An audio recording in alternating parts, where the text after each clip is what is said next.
Ito na yung pinaka sagad. Ayan.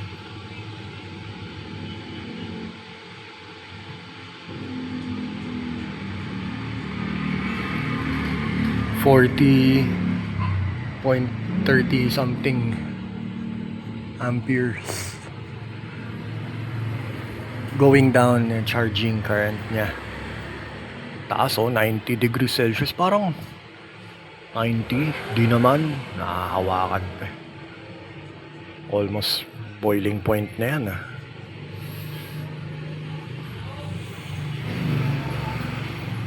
40.37 amperes, 13.73.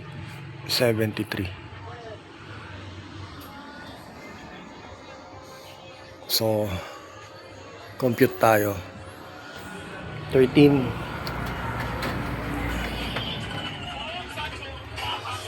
Compute tayo. 1373. Compute mo nga dyan. Mahina sa math no? Basta ganun, 40 point something amperes, nasa 400. Dapat kasi 600 dahil 600 yung LJoy Nagra-radiate yung init dito, sobra init niya. So yan yung summertime na summertime na init, 40. Yan, sabi din dito sa battery monitor ko is 39.94 naman. 40.13 dito 0.33. 40.33. So 40 amperes. Bilis bilis mag-charge niyan. 13.5 na nga siya. So, cool na cool lang si Peito.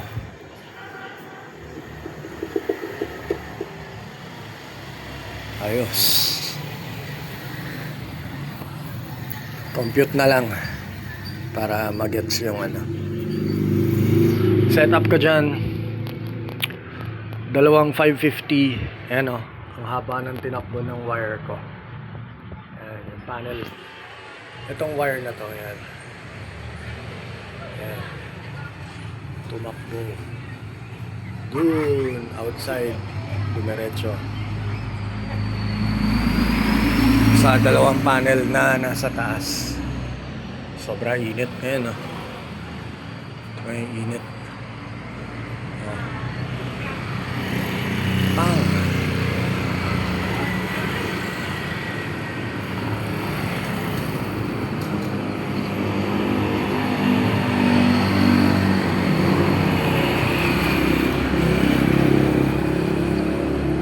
Super init. So, yan yung panel wire ko. Panel wire dumaan. Makyat doon.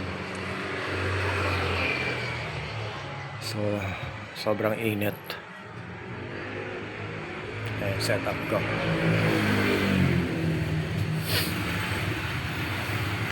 Pag malayo, ayan itsura niya.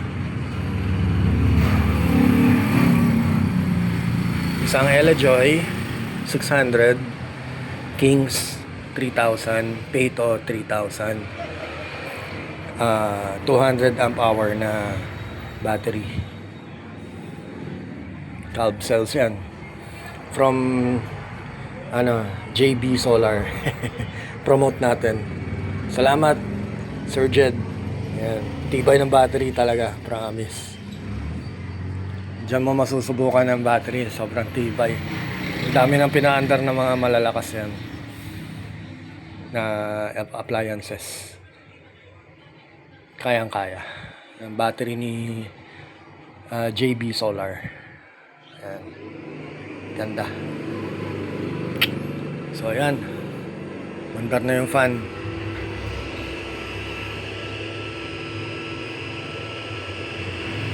Ganda ng under ng fan.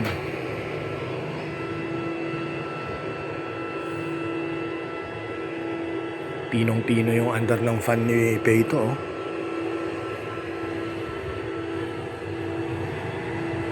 Galing. Okay.